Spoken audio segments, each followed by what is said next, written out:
Wagwan, everybody. Welcome to the Dis Affamie History podcast, where we'll be speaking about history and as well family history and how history relates in terms of Caribbean people for the present as well as in the past, and how in the past what that does and brings forth for what we are going through at present and what we can learn from our history, from our family, and take that moving forward. So I do hope you enjoy the podcast. And if you like it, please ensure to subscribe, like, and review. Thank you. In this episode, Wendy Aris will be joined with guest Simon P. Newman, a fellow at the Institute for Research in the Humanities at University of Wisconsin-Madison. For the past 15 years, Professor Newman has focused on the history of slavery in the British Atlantic world, publishing a book on the origins of the plantation labor system.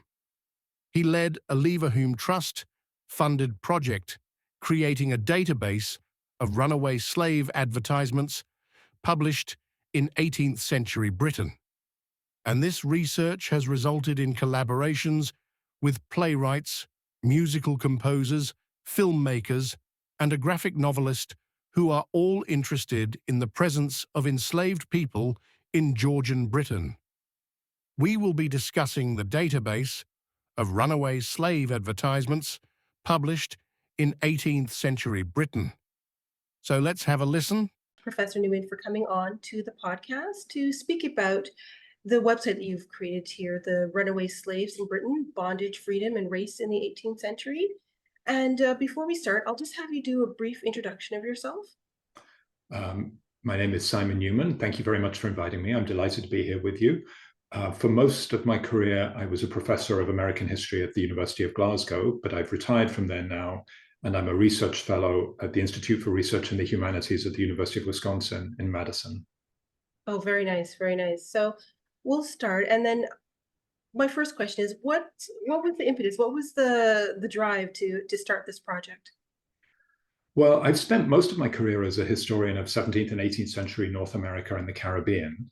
And during that time, I've written about the American Revolution. I've researched the development of slavery in Britain's colonies. And throughout that period, I've been very interested in freedom seekers, the people, the enslaved people who resisted slavery by escaping.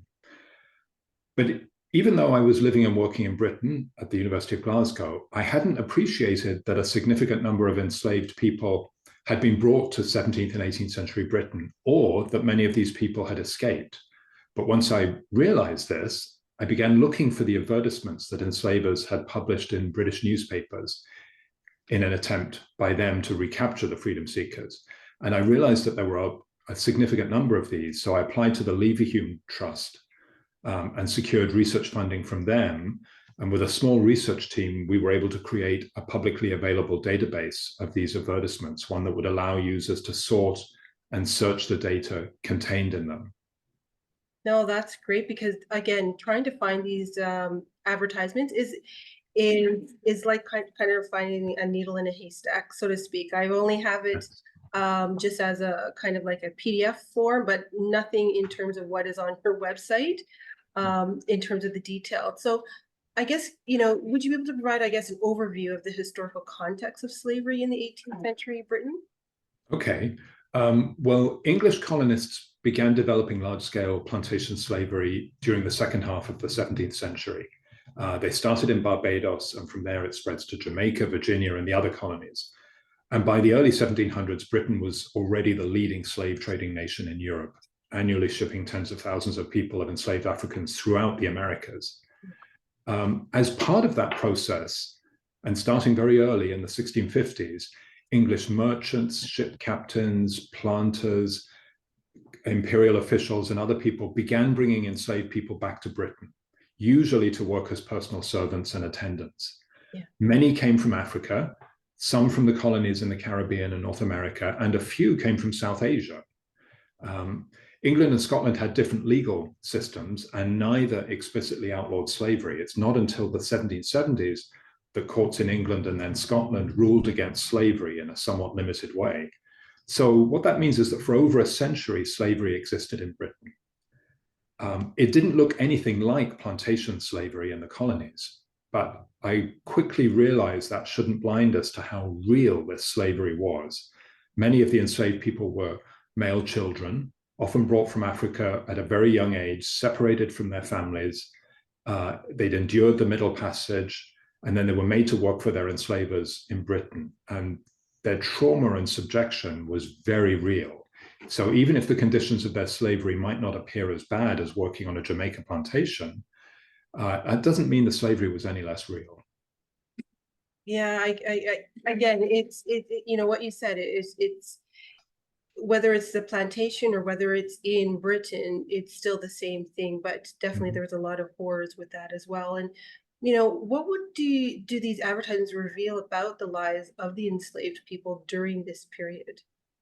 That's the great challenge of these sources, and the real excitement is in some ways they reveal virtually nothing, and in other ways they reveal a huge amount.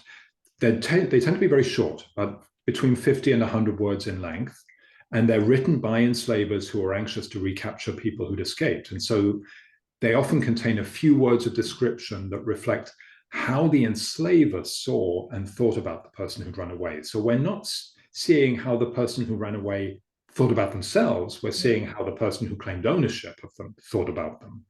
And trying to find out more about these enslaved people is very challenging. We very rarely have their own words or any real information about them. But by carefully reading the advertisements and researching the local and larger context, you can sometimes piece together information about an enslaved person. So I'll give you one example. This is published in the London Gazette in December of 1700, and I'll read the advertisement. And of course, I'm reading language of the time, which is language we wouldn't use today. And so the advertisement reads, "A Negro named Quashie, aged about 16 years, belonging to Captain Edward Archer, run away from Bell Wharf the 25th instant, having on a plush cap with black fur, a dark waistcoat, a speckled shirt, old Calamanca breeches, branded on his left breast with E.A. but not plain, and shaved round his head. Whoever brings him to Mr. Roland Tryon in Lime Street or to Mr. Richard Clerk at Bell Wharf in Shadwell shall have a guinea reward and charges." Now, as far as I know, this is the only surviving record of Quashie, and it appears to tell us very little. Yeah. The advertisement describes what he was wearing in more detail than it actually describes the 16-year-old boy himself. And all we really learn of him is that he was 16, was shaved around his head, and was branded on his left breast with the initials of his enslaver. But we can surmise a bit more. Quashie is an Akan day name. So it suggests that he had been born on a Sunday in one of the Akan-speaking communities on the West African Gold Coast. And from various records of the time, we learn that Edward Archer, Quashie's enslaver, was the captain of a slave ship. It's likely that Archer had acquired Quashie on his most recent voyage, probably taking ownership of the frightened young boy and placing him aboard his ship, which ironically was called the Happy Return, a small ship holding just over 100 enslaved people. Most of those who survived the Middle Passage were sold to planters in Barbados, but Quashie was retained by Archer as a personal servant. And this was quite common. Ship captains were allowed to keep one or two enslaved people for themselves. Usually they sold them on arrival for profit in the colonies, but sometimes they grow close to them and get used to having them as personal servants and keep them. And then they bring them to Britain. Now, the advertisement didn't say that Quashie had escaped from Archer. It says that he had run away from Bell Wharf, which is an area of dockland in Stepney in London's East End. It's about a mile east of London Bridge. This makes sense when we learn from other records that Captain Archer had already left London on another slave trading voyage, about a month before Quashie ran away. We don't know why Archer left Quashie in London or who he entrusted with the enslaved boy. Perhaps the captain didn't trust or think the boy sufficiently capable to serve him on the long voyage. Perhaps Archer wanted to protect him from disease and the horrors of the deadly voyage, or perhaps Archer didn't want to use valuable space and provisions for Quashie, instead availing himself of the opportunity to gain another enslaved person. Whatever the reason, we do know some things. Quashie was 16. He knew that he was enslaved, the property of another man. The initials branded on his breast were a permanent reminder of that. We know too that he wanted to be free. He escaped on Christmas Day, 1700. And that's a smart move. He's taking advantage of a holiday and the chaos in London. And we know that he was free for at least a week, probably longer, because a second advertisement appears a week later. Mm-hmm. 3 white men are mentioned in the advertisement: the absent enslaver, Captain Archer, who's already left London; 2 other men to whom Quashie could be returned. One was Richard Clark, who lives in Shadwell in the East End, and Quashie was, I think, living and working in Clark's home, very close to the River Thames. Clark was another ship captain.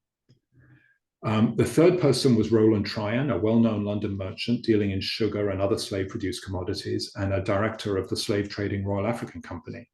And those 3 men show you're already developing a network in London of people involved with slavery, the slave trade, and the trade in goods produced by enslaved people. Quashie's escaping from all of them. Yeah. And the last thing we know is he disappears into London on the 25th of December. He's in the area, the East End, where the largest Black community is. So he could potentially have found refuge there. He might have joined the crew of another ship, but this time as a free man rather than as an enslaved person.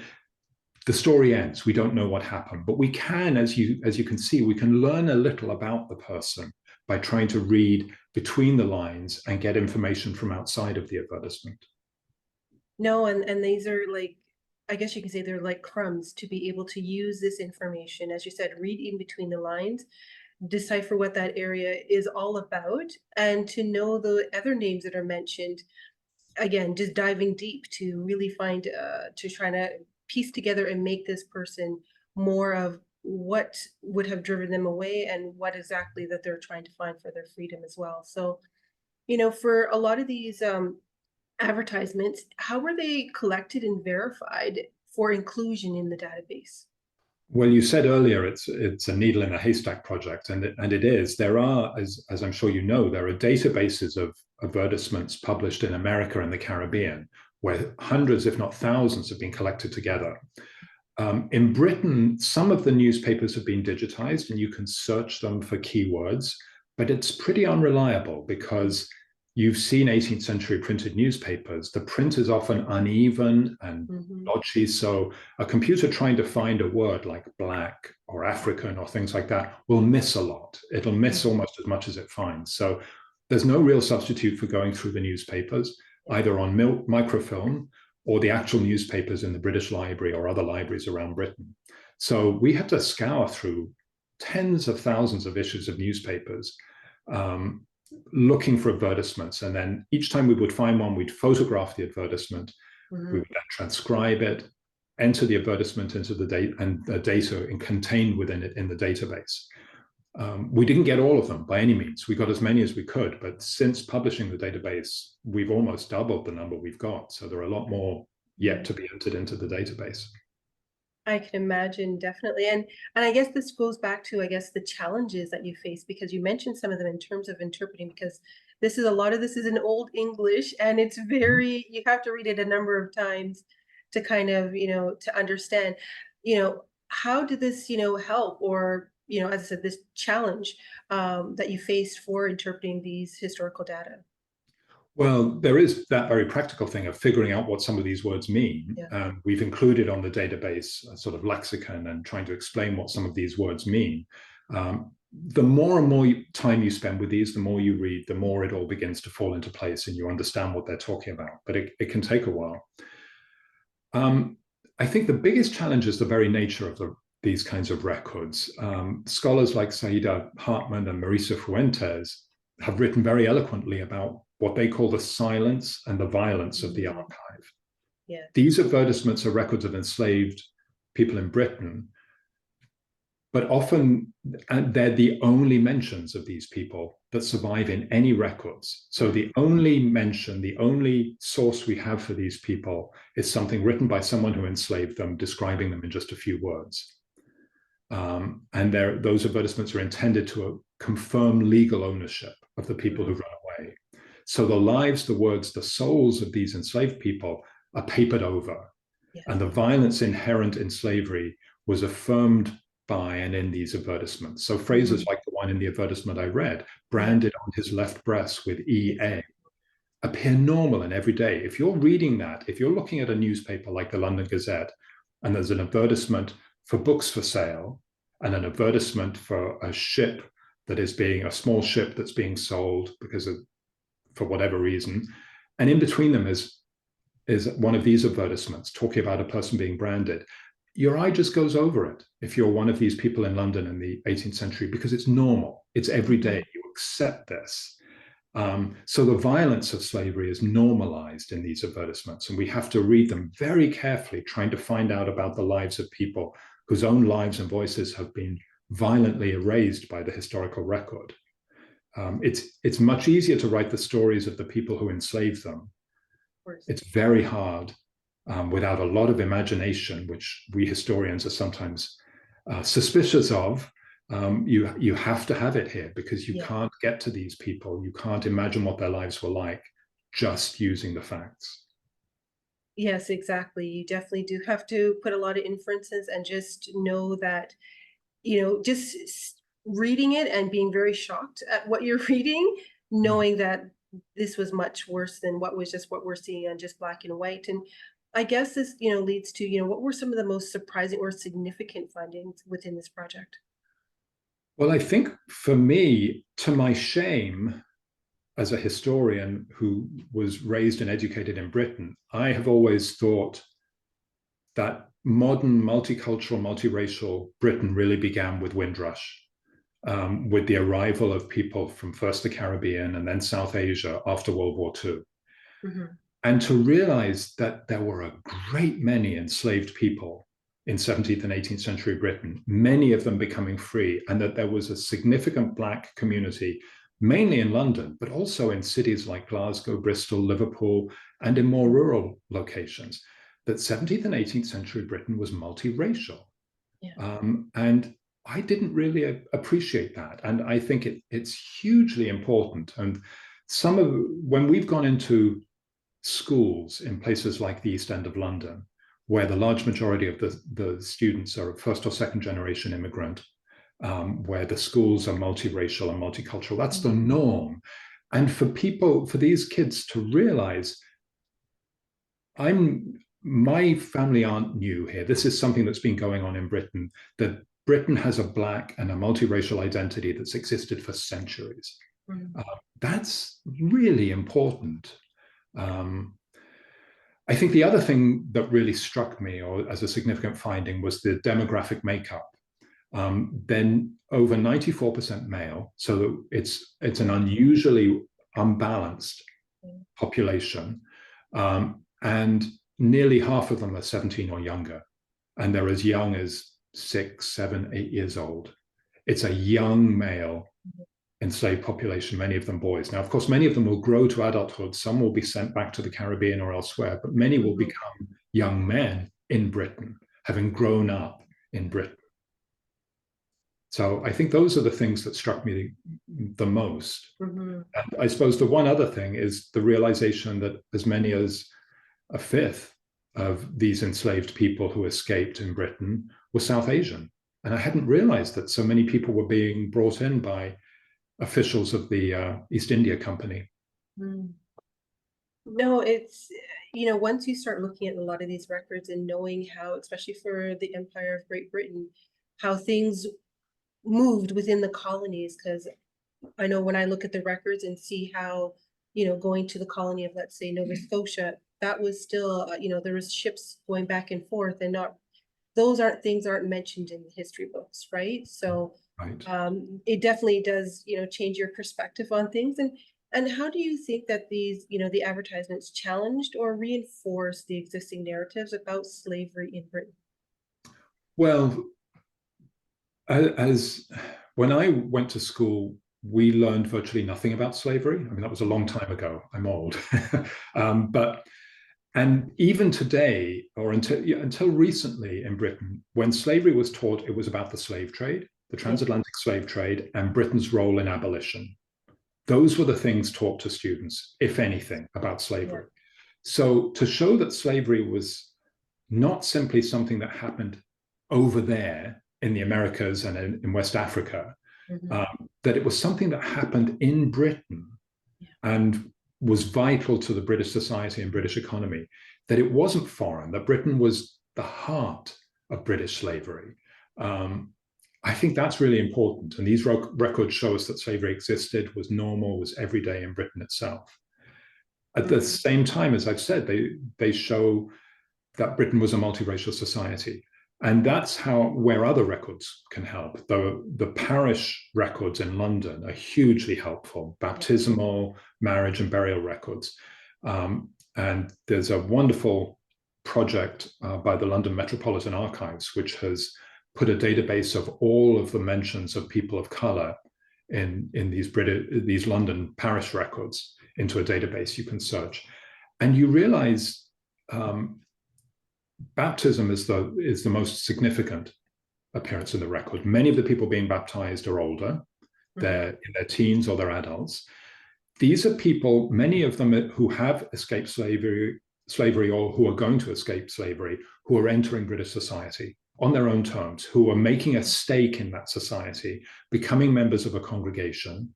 Sometimes there's evidence that that congregation will support and help them. Then they will sometimes marry. Often those marriages are interracial, which again shows something that was not possible or legal in the colonies at that time was normal in Britain. And I think it's because although this population was significant, it was small. And so it was not perceived as a threat by the white working classes in Britain. It just wasn't big enough at that point. And so for interracial marriages and families to form wasn't a big deal. And it just shows us too that race and racism had to be created. 100 years later, Britain was very racist. And there was racism around at this time too, but not so strong as to prevent this kind of entrance into the community by people who'd escaped from slavery. And I think that was very useful to find out and very important, that it reaffirmed for me how unnatural racism is. It has to be created. And it wasn't automatically there at first. These people were brought in as property and treated as property, but they could join churches, they could escape, they could sometimes create families, and nobody stopped them. Yeah, it just, it's very interesting as to how all of this, transpires, and again, how things are created and then projected, and then where you just take it as a regular thing. And, in what ways in which the project has been used in educational settings?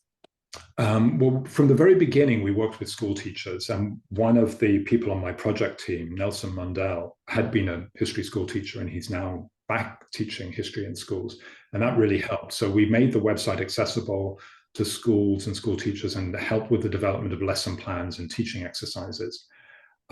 Most significantly of all, we secured funding to commission a leading comic book artist and graphic novelist, Warren Pleece, to create a graphic novel based on the stories of three Scottish freedom seekers.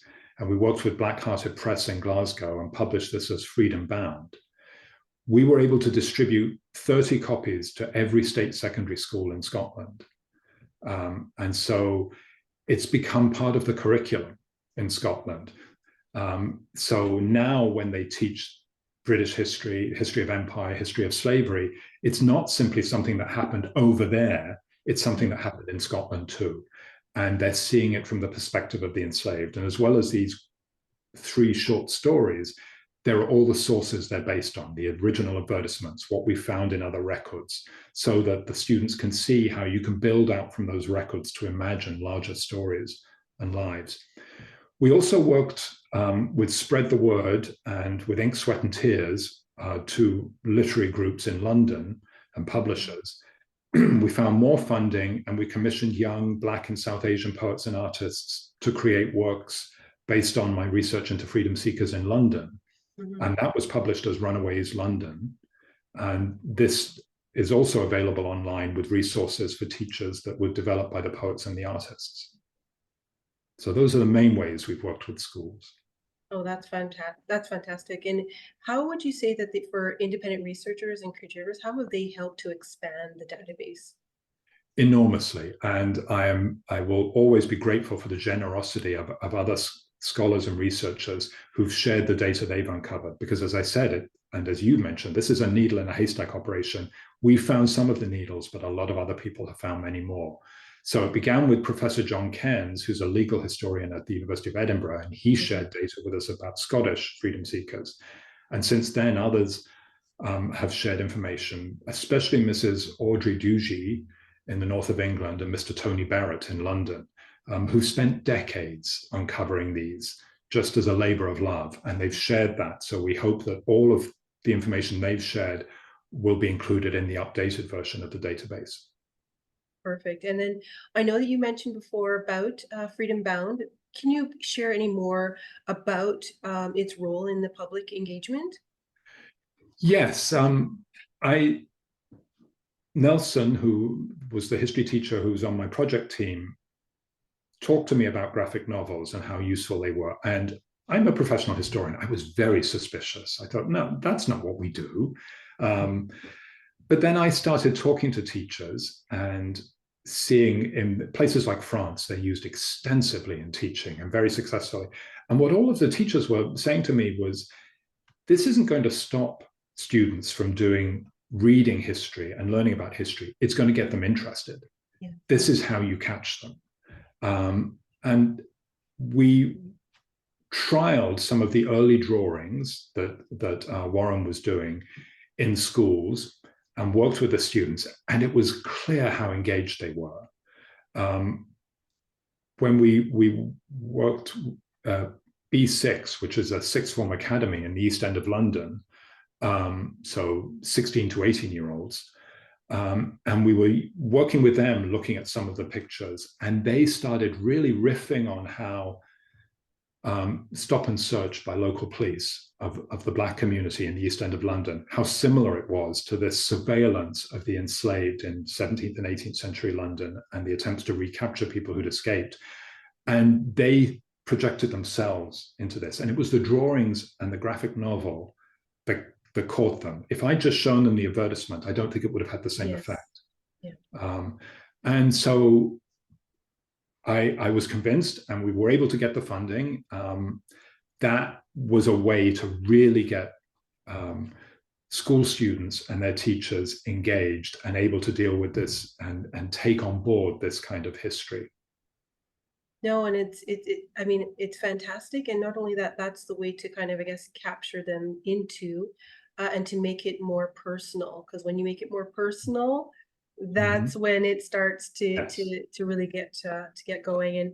And I know you mentioned as well with runaway slaves in Britain. How has that project influenced the discussion on reparative justice at the University of Glasgow and beyond? That's a really good question, because these two things were going on at the same time. Yeah.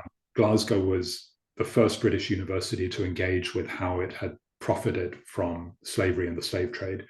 And it was appropriate. Glasgow is one of the 6 ancient medieval universities in Britain, but it's the only one in a port city. Yeah. And a port city that was really made wealthy by tobacco, sugar. So it was appropriate. Stories. It was the stories. We were able to do the research, because I did this with Stephen Mullen, who was the other researcher, and we researched the report for the University of Glasgow and the recommendations for reparative justice that came out of it, to find who had given money to the university and where they'd got their money from. It's very difficult to do, but we were able to do that kind of research. But it's very abstract.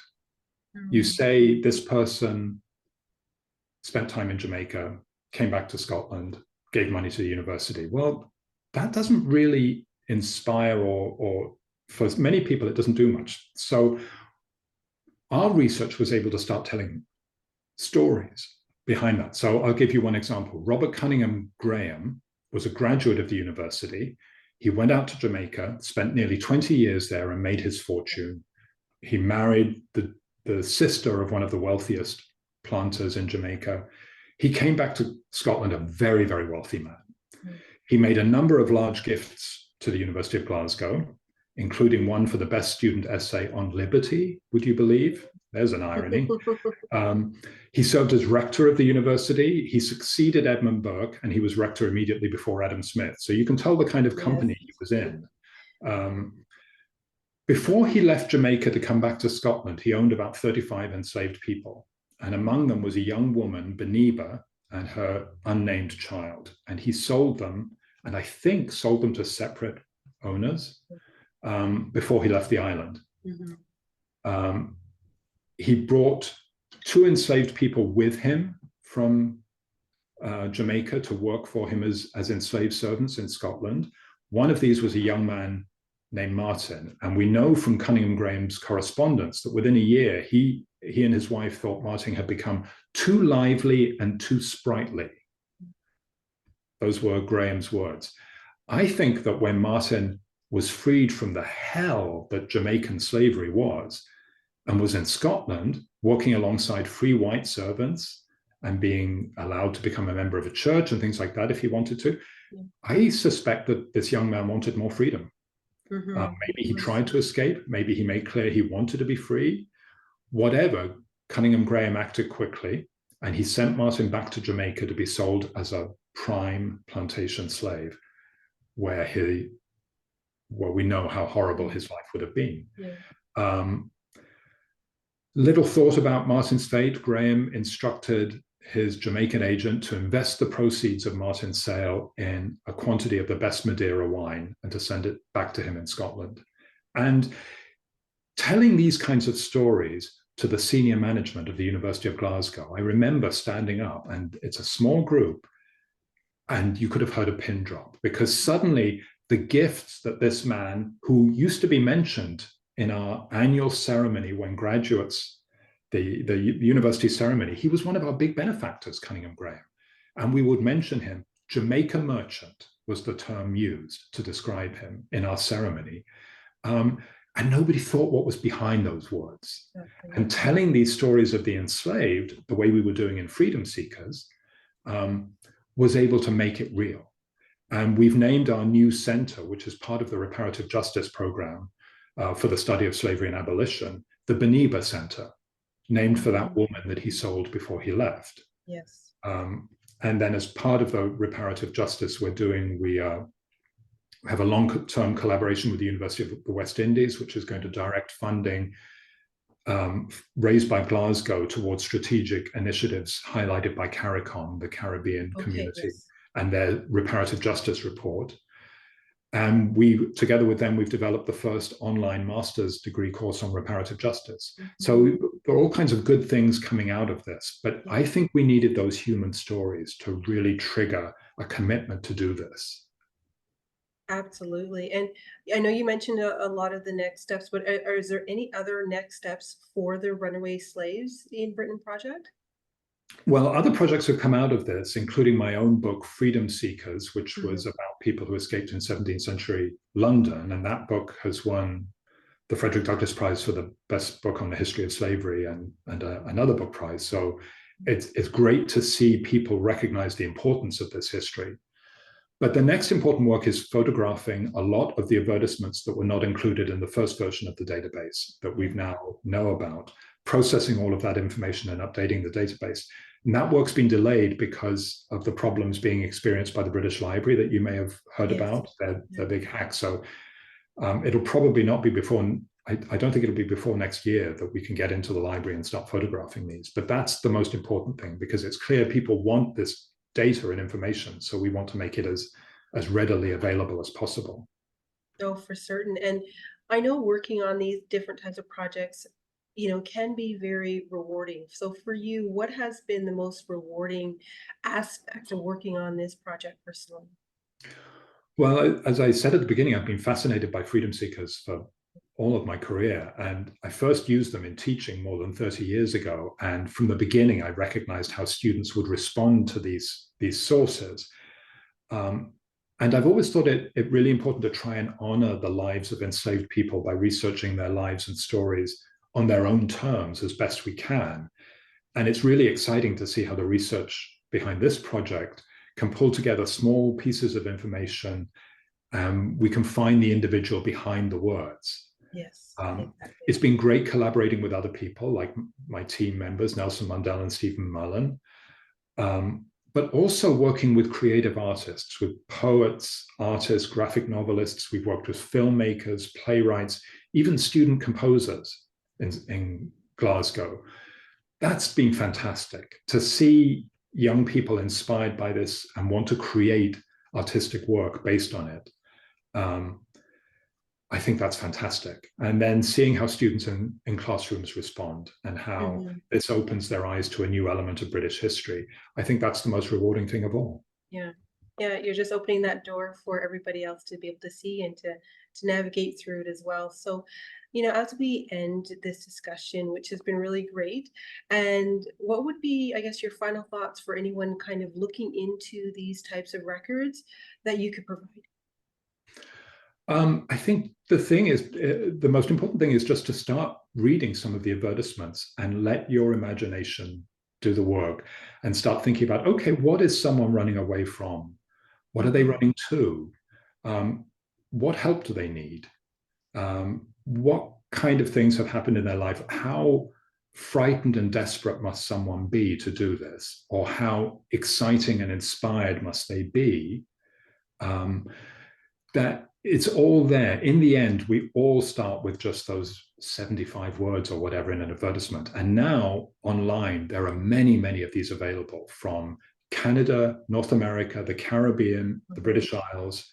There are tens of thousands of these available online to look at. Each one is a story. Each one is a life. And it's exciting to think what's behind them all. Oh, yes, just to be able to uncover that and to get deeper. I totally agree with you on that, because I know for myself, in terms of researching, it's always finding, well, what else, and as I said, you're using these as crumbs to dig further, to find out more. But I do appreciate your time, Professor Newman, for coming on to the podcast and to speak about, again, these are narratives that are not necessarily told, and you're looking at it from a different lens and a different perspective, which is fantastic. And again, thank you for the work that you're doing. It's been my pleasure. Thank you for your interest in the project. Thank you. Hoped you enjoyed this episode, and if you did, please make sure to like, follow, subscribe, and write a review for the episode wherever you listen to your podcasts. Thank you.